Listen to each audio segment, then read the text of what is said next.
Morning, guys. Welcome to Coffee Chat. Mm-hmm. Wow, is that ever delicious? And by the way, what an absolutely gorgeous day we got going out here. Now, it's not even near as misty as yesterday, and boy, is it ever mild. Absolutely fantastic. And guys, I'll tell you what, it gives me such joy to be able to come out here, share this first cup of coffee with you in the morning. I'll tell you what, right there, yeah. Mm-hmm. Guys, I'll tell you what, this XRP ecosystem is anything but boring. That is for sure. Major developments. Now, today, I'm reading an article of Ripple chairman Chris Larson showed a major demonstration of sending Bitcoin over the XRP ledger just like that within 3 to 5 seconds. And that's amazing. Now, we know that, hey, spend the bits is out there and all this other stuff, but this demonstration was phenomenal. And the thing is this, guys, if you could just imagine, can you imagine all the Bitcoin maxis that partnered up with the XRP army hand in glove and Bitcoin actually moving right across XRP? That would be phenomenal. And this is how I always think of it. Can you imagine if we could just get together and do that instead of all this nonsense? I mean, look, I have nothing against Bitcoin, and everyone knows I am. It's the Bitcoin maxis. Now, I talk about XRP all the time. I'm not an XRP maxi. In fact, I've got a portfolio of all kinds of other ones, and I share that in our coaching to be sure. And the thing I've always thought about is if we really want to move this digital asset space forward the way in which we all say we do, then guys, we have just got to get together and start really having a unified front. And I think if we could just do that, wow, what a powerhouse it would be. I mean, we've already made some massive inroads, but that one right there would be totally phenomenal. I don't think you can minimize the potential impacts of what that could be. And to see Chris Larson going out there now, maybe that's fitting some kind of a narrative here.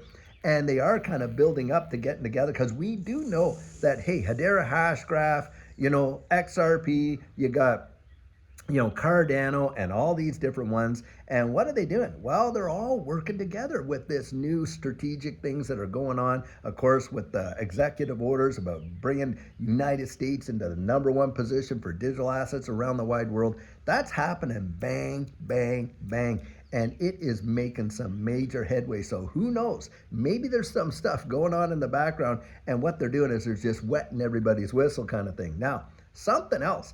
Reading an article of how 90% of all transactions for RLUSD are happening on the XRP ledger, not on Ethereum. Boom, right there. And why do you think that is, guys? Speed and cost, I would suspect, number one. And you cannot beat the XRP ledger for either the speed or the cost. Now, having said that, of course, we've been talking about the market share that RLUSD could actually face because we know that a lot of European exchanges are delisting USDT due to the micro rules. Well, listen to what David Sachs had to say there the other day and all that kind of stuff about US stablecoin legislation. I kind of wonder, is USDT going to be able to fit the bill here? And is it going to get cut right out of the market? And who could just literally step right into their boots? You got it. RLUSD. And it sounds to me, because when I was listening to David Sachs there, man, it sounded like he was talking all about Ripple. In fact, he even brought up using some of the language that Brad Garlinghouse did. And he was talking about, well, I've talked to some of these founders and even ones that have been debanked. Well, we know that, Brad Garlinghouse was debanked because he was a CEO of a Ripple company, or not Ripple company, I mean of a blockchain company. And so I think he was literally referring to Brad Garlinghouse, and that has a big deal. Now, I was watching Mickle earlier, and he brought up an X post that Brad Garlinghouse had thrown down there, and how he was saying about, hey, how fundamentally important it was to have this press conference, and it was such a big historic deal. Even though there wasn't a lot of information presented, the fact that it happened is significant in and of itself. That's kind of what he was saying. Well, David Sachs responded to Brad Garlinghouse X post and put a little bullseye with a dart right in the middle. Wow, I think, guys, we're seeing some little, kind of behind the scenes, between the lines kind of things where you're seeing that these guys are talking to one another. And it would not surprise me, guys, once David Sachs really takes hold of the reins and we get Paul Atkins in there, this whole lawsuit is done and over. And we could see some major partnerships with Ripple and perhaps the Treasury, the Strategic Reserve, maybe the Sovereign Wealth Fund with holding on to some. It is truly wild. We just don't know. But one thing we do know, we have marched into a brand new era for this digital asset space, and the adoption, I think, is going to be bang, bang, bang, quicker than most people can even imagine. Now, think about this right here. David Sachs was mentioning about the whole, Fit 21 and how that went through and stuff like that. Well, we know that bill is getting hammered out right now and all the little fine detail. Now, usually it takes a little while for that to go down. So I think we got about, 3, maybe 4 months, maybe sooner. But needless to say, some legislation like that is hitting the president's desk, to be sure. I think we're going to see this year, really, some major laws. In fact, probably the entire framework for regulatory clarity here in the United States for these digital assets. Now, interestingly enough, while David Sachs was talking there, you had, the ag guy there, the senators over the Agriculture Committee, because the CFTC is under their umbrella kind of thing.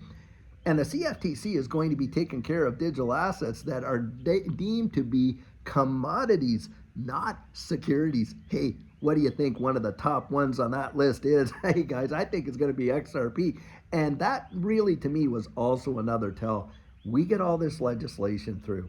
We see the regulatory clarity. We get all of this stuff coming down, bang, bang, bang, just dominoes in a row like that.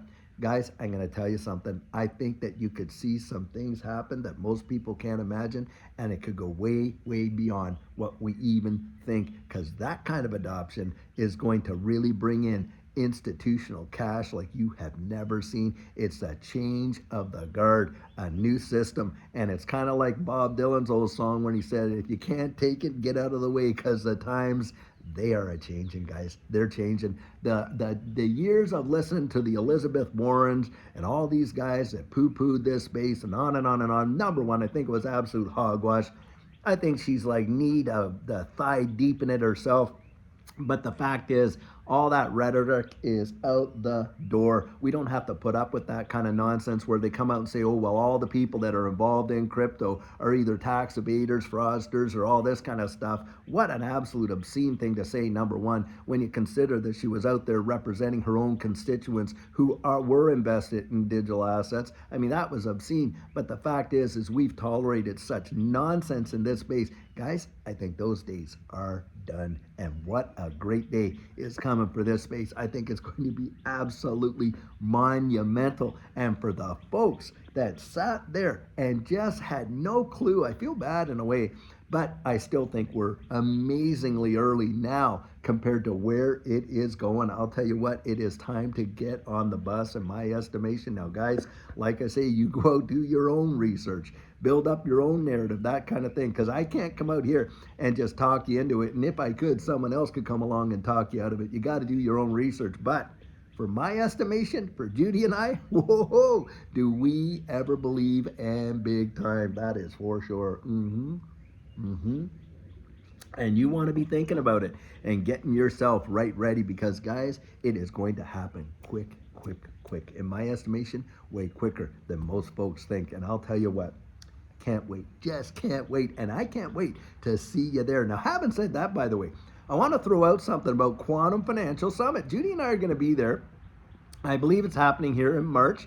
And you can actually, and I'll put the link right down in here where you can go and find out more information, but it's going to be phenomenal. I think Mikkel's going to be there. A lot of different folks are going to be there, and it is going to be absolutely wild. That's in Florida, in Cape Canaveral down there. And then, of course, we got XRP Vegas coming up in May.